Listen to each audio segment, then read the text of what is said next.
Saya Sofi Syarif masih bersama Kofifah Indar Parawansa, Gubernur Jawa Timur. Bu Kofifah, yang kami dengar ada pertimbangan untuk menarik produk rokok dari Sampurna pabrik Rungkut, betulkah? Ya, jadi begini, ada doplet itu punya ketahanan melekat di jenis koper, di jenis kertas, di jenis kain, di beberapa item itu kan berbeda. Ya. Masa itu doplet itu dengan virus virus ini bisa hidup dalam waktu berapa jam di jenis item tertentu gitu. Nah, ini semua tentu adalah untuk keamanan dan perlindungan para konsumen. Nah, pada posisi seperti ini, secara teoritik, saintifik sebetulnya kita sudah sempat melakukan telaah. Jadi kalau virus COVID-19 ini tertularnya lewat droplet, percikan itu dengan virus di jenis bahan tertentu itu dia bisa tahan berapa lama. Nah, tapi tidak sekedar semata-mata karena pendekatan saintifik yang ini bisa tahan di bahan tertentu berapa lama, tapi juga hari ini adalah pendekatan sosiologis dan psikologis. Betul. Pendekatan sosiologis dan psikologisnya adalah ketika kemudian masyarakat terkonfirmasi dari perusahaan tertentu, kemudian ada doplet misalnya ya, yang waktu itu dikerjakan oleh karyawan dan karyawannya terkonfirmasi ada yang positif dan seterusnya, pasti akan menimbulkan dampak psikologis bagi konsumennya.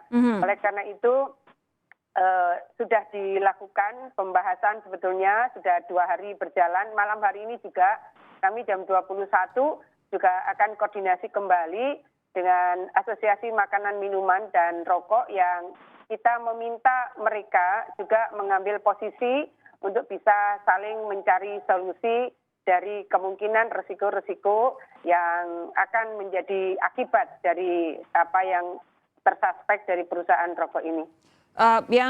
Tadi Ibu bilang bahwa malam hari ini pun juga akan dibahas, tapi condongnya kemana, Bu?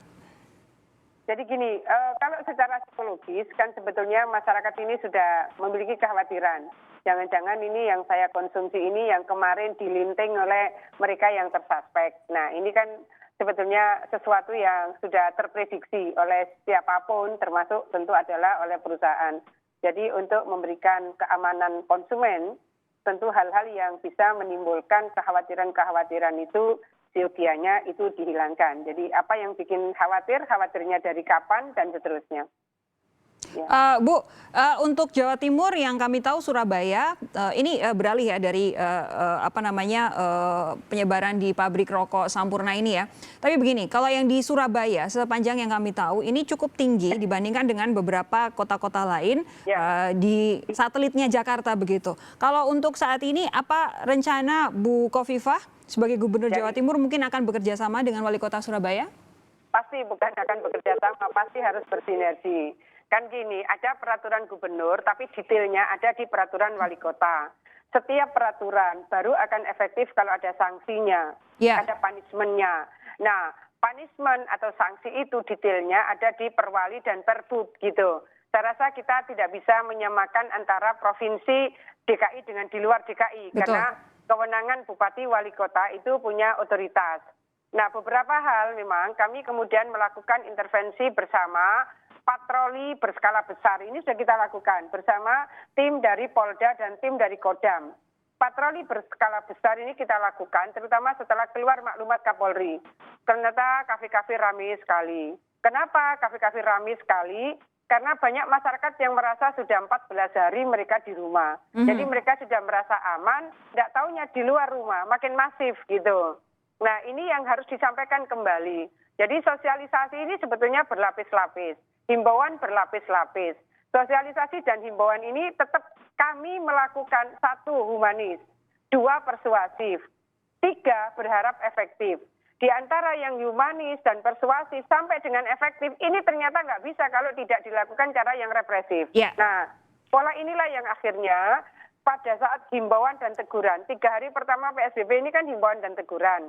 mulai 1 Mei kemarin sampai dengan 11 Mei itu adalah masa teguran dan penindakan. Oke. Karena sudah teguran dan penindakan, akhirnya tadi malam kita lakukan ini dari operasi gabungan. Patroli gabungan ini dilakukan sebenarnya sejak tanggal 1. Lalu tadi malam akhirnya ada 171 yang kemudian terjaring dalam patroli gabungan. Mereka kita evakuasi. Surabaya misalnya ada 82.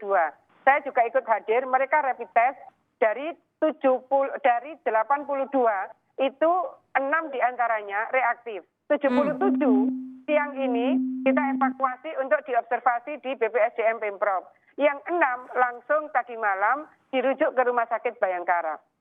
Saya ingin menyampaikan bahwa apa yang saya lihat adalah mereka merasa sudah selesai corona ini sudah selesai. Padahal ini makin masif di Surabaya. Oleh karena itu langkah-langkah persuasif terus dilakukan, tapi penindakan juga harus dilakukan gitu. Sehingga semuanya kita berharap akan memberikan efektivitas saat PSBB berlangsung. Baik, kami harap semoga memang benar-benar efektif pendekatan yang dilakukan Bu Khofifah, baik untuk di Surabaya maupun di wilayah lainnya di Jawa Timur. Terima kasih sekali lagi Bu Khofifah, kami menantikan informasi nanti hasil perbincangan soal nasib produk yang dikeluarkan oleh pabrik rokok Sampurna yang dirungkut ya Bu ya. Kita nantikan dalam beberapa hari, semoga ada kejelasannya. Terima kasih sekali lagi Khofifah Indar Parawansa, Gubernur Jawa Timur, bergabung bersama kami di Sapa Indonesia Malam.